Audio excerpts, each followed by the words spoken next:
নিশা ৰূপৈঘাটৰ পূব শিঙিমাৰীত গৰু চোৰৰ সন্ত্ৰাস নিশা ৰূপৈঘাটৰ পূব শিঙিমাৰীত গোহালিত তলা ভাঙি চিকলি কাটি দুটাকৈ গৰু চুৰি কৰে তাৰে এটা গাই গৰু আন এটা দমৰা গৰু দুটা গৰুৰ আনুমানিক বজাৰ মূল্য ৭০,০০০ টকা হ'ব বুলি জানিব পৰা গৈছে পূৰ্বতে শিঙিমাৰী অঞ্চলত এনে কাণ্ড সংঘটিত হৈ আহিছিল যদিও কিছুদিন এনে ঘটনাৰ পৰা ৰাইজে কিছু সকাহ পাইছিল এইবাৰ পুনৰ আৰম্ভ হৈছে গৰু চুৰিৰ দৰে বিভিন্ন অপৰাধমূলক ঘটনা চুৰে গয়া ৰাইজৰ নিৰ্যাতন কৰি আছে শিঙিমাৰী অঞ্চলৰ সাধাৰণ জনতাসকল মূলতঃ কৃষিজীৱী আৰু দুখীয়া বেছিভাগ মানুহে কৃষিৰ উপৰিও ঘৰতে গৰু ছাগলী হাঁহ-পাৰ আদি পোহপাল কৰে কিন্তু চুৰৰ উপদ্ৰৱত এতিয়া মূৰে কপালে হাত দিবলগীয়া হৈছে অঞ্চলবাসী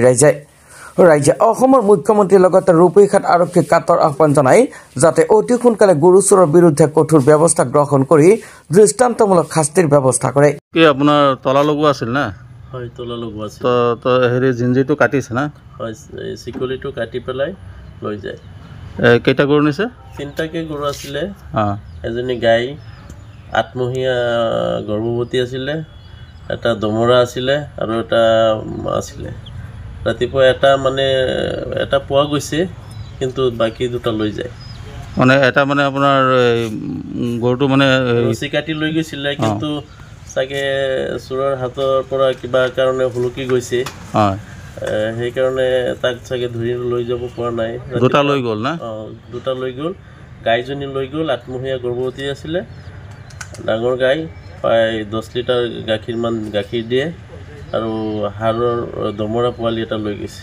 এইটো জায়গাটোৰ নাম কি জায়গাটো পূব শিঙিমাৰী BSNL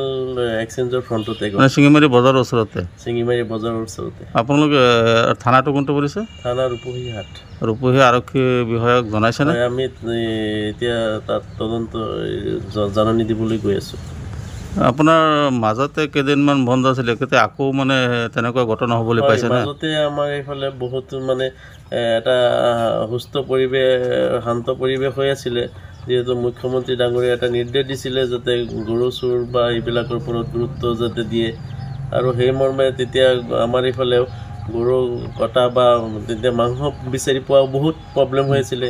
যাৰ কাৰণে আমি মানে অসুবিধাতো পৰিছিলোঁ আৰু তেতিয়া সেইখিনি সময়তে ইয়াতে মানে আকৌ তেনেকুৱা মানে পৰিস্থিতিৰ সৃষ্টি হৈছে না আকৌ এনেকুৱা এটা ভয়ংকৰ চাৰিফালে হৈ আছে এতিয়া আপুনি প্ৰশাসনক কি ক'ব প্ৰশাসনক এটা অনুৰোধ জনাওঁ যাতে প্ৰশাসনে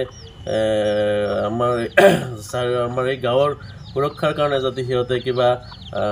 ব্যৱস্থা লয় না ৰাতি পেট্ৰলিং ডিউটি কৰে হয় ৰাতি তেখেতসকলে জনমতে ডিউটি কৰে গতিকে আৰু মানে ডিউটি পহৰা দিয়া আপোনাৰ গাঁও সুৰক্ষা বাহিনী যিটো আছে সেইটো নাই নেকি গাঁও সুৰক্ষা বাহিনী আমি জনামতে আছে কিন্তু এতিয়া তেখেতসকলে কেনেকুৱা ভূমিকা মানে আমি সেইটো এই ঘটনাটো ৰাতি কেইটা বজাত হৈছে অনুমান হয় ৰাতি 3টা মান বজাত হ'ব